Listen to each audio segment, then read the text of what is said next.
Hello everyone. Hello everyone and welcome back to my channel. So in this video we're going to be doing an October reading wrap up. I honestly can't believe how fast this year has gone, how fast October has flew by. So I started university in October, so it's been very difficult balancing my university studies and independent time. So I've only read 2 books this month, which is not amazing, but also completely fine. It's not a high number, but it doesn't invalidate me. It doesn't invalidate me as a reader. But I did start a few books this month, which I don't normally do. Like, normally I start a book and finish it, but I've been DNFing a lot of books.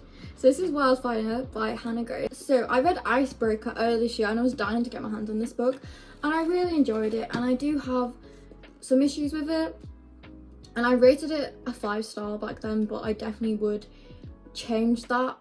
Like, now that I've read more books and I've kind of like widened my scope, my voice is going, I've kind of read more books so I can kind of like have more to compare it to. I can definitely see how Hannah's writing has kind of like evolved into her second novel. This is the book about Rory, who's very confident, she's very sassy, she's boss basically, and we love that for her. And then Russ is such a sweetheart. He's very shy, and I kind of love that because normally you have like the shy, innocent girl versus like the tough, masculine, confident guy, but we've got the roles reversed. Like, we're breaking gender norms right now, we're breaking stereotypes. It's like a college party at the start of this book, and I really enjoyed it. It was so well written.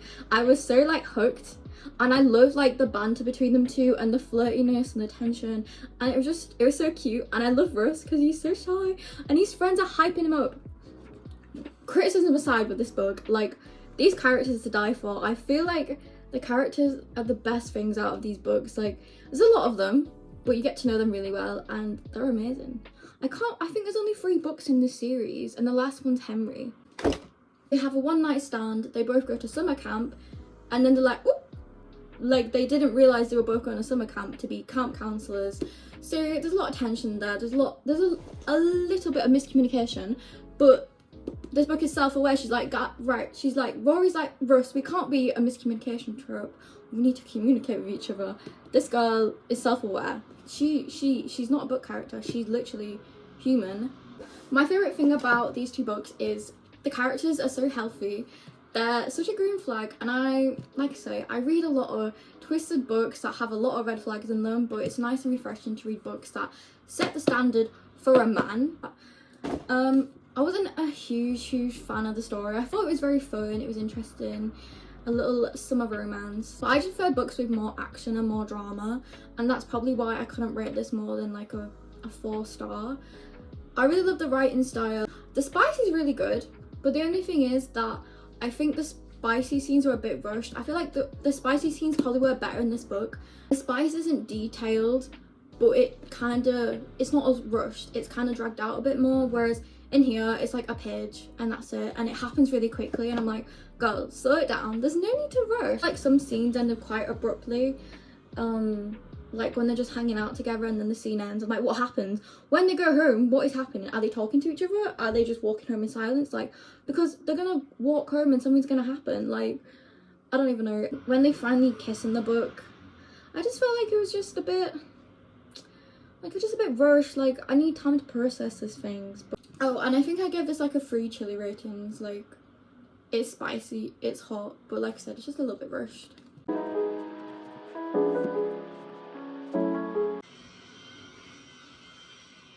And then finally, I read Powerless by Lauren Roberts, and I've been so excited to read this book because I saw someone reading this in a reading vlog, and she was reading some of the quotes, and I was like, I need to read this right now. So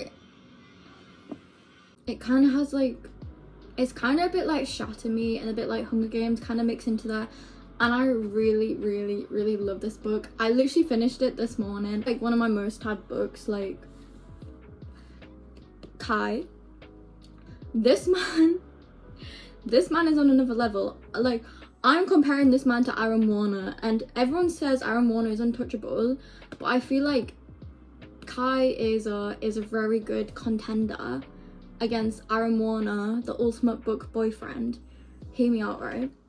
I'm just obsessed with this dynamic. So basically, right, It's set in like a dystopian world, in like a kingdom, right? And the plague happened, and it's based like the survival of the fittest. So people developed magic powers, and they each have their own special ability, but not everyone got a special ability. The ones who were ordinaries, the king basically wanted the ordinaries gone because they kind of mess up with his elite society. So they have a massive purge, and they purge all the ordinaries. However, there's still some lurking in society. He hasn't got them all yet. I'll introduce you to Payden Grey. She's such a boss, like, so she gets two princes wrapped around her finger when she enters the trials, the purging trials. So each year they kind of have like a Hunger Games-esque trial where they kind of have to do different morbid kind of games to kind of entertain society, entertain the king, and kind of like, it's like for entertainment really, and kind of like prove themselves. One of the princes, this is gonna sound so confusing, so one of the princes is the future king, and one is like the enforcer who kind of puts down a resistance, kind of eliminates any ordinaries who are found hidden. I just loved how Kai and Payden had this like unspoken mutual agreement with each other that they're just gonna be team, like help each other, support each other. And there's just so much tension in this book. This man, like, every single highlight is for Kai. He is so smooth. Like, I thought Nate Hawkins was smooth. I thought Nate Hawkins had Riz.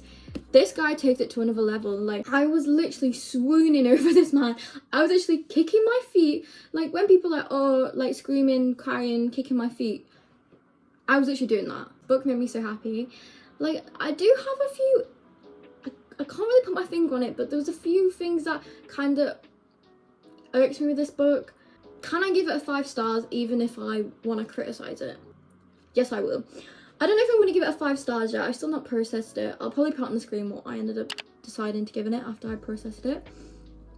I feel like a few things that irked me is the fact that I feel like the idea of like the powers and the magical abilities, like the background and the history could have like been developed a bit more, because we kind of get, it kind of sets the scene really well at the start, but I felt like we could have had more, just because I was kind of explaining it to you, I was kind of explaining it in this video. It doesn't really make sense, it's quite hard to explain it.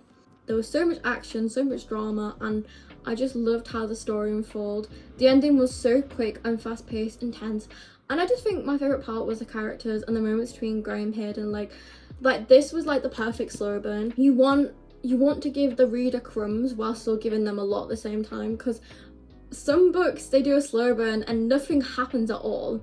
This is my new book boyfriend. These are the 2 books that I read in October.